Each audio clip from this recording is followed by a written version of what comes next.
know our members include like ABC News, NBC, a lot of them. So I live in New York. Should I go to Times Square and watch the ball drop?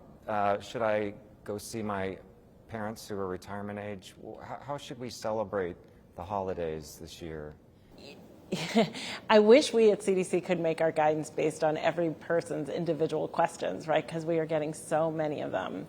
And so much of this has to do with a person's willingness and wantingness to take any amount or some amount of risk. And some people are so risk averse and some people are very risk tolerant. I would really like to be in a place this year where we weren't last year and say we are able to gather safely.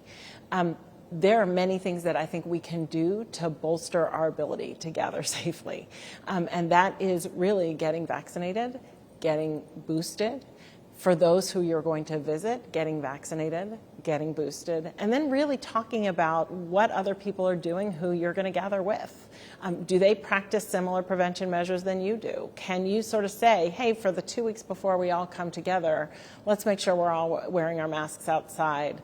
Let's make sure we're not, in an indoor party without our masks on where we don't know what our exposure might be.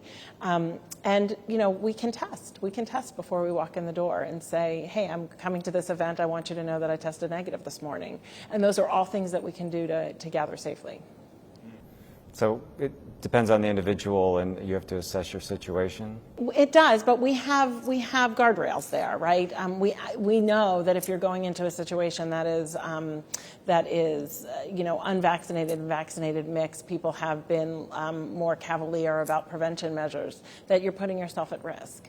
And so many people gather with people who are sort of like-minded with them, but really to try and make that assessment to make sure the holidays are safe. I think that's an important thing to do.